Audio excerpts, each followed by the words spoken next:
নমস্কার বন্ধুরা, মানসিস রান্নাঘরে আবারও সবাই স্বাগত। আশা করছি খুব ভালো আছেন সবাই, আমিও খুব ভালো আছি। আজকে আমি যে রেসিপিটা বানাবো সেটা একদম খুব কম সময়ে আর খুব কম উপকরণ দিয়ে এটা হয়ে যাবে।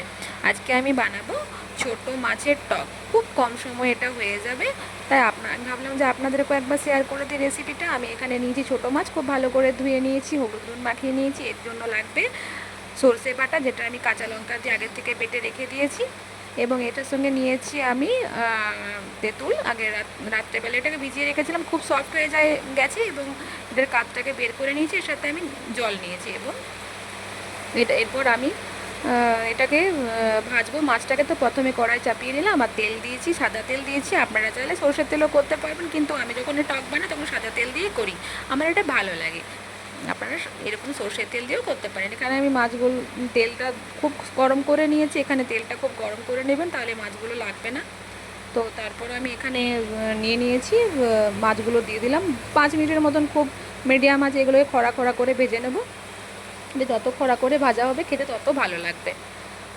তো আমার এখানে দেখুন মাছ ভাজা হয়ে গেছে। এবার আমি সব মাছগুলো একটা জায়গাতে তুলে রেখে দেব। আমার মাছ ভাজা হয়ে গেছে। এরপর আমি তেল দিলাম, তেলের মধ্যে সর্ষে দিলাম।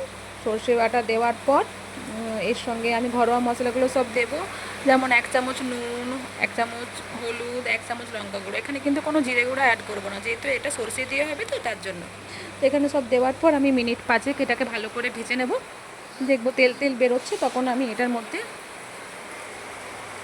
ওই যে সর্ষে বাটার সাথে তেঁতুলের যে কাঠটা ছিল ওটা আমি দিয়ে দিলাম।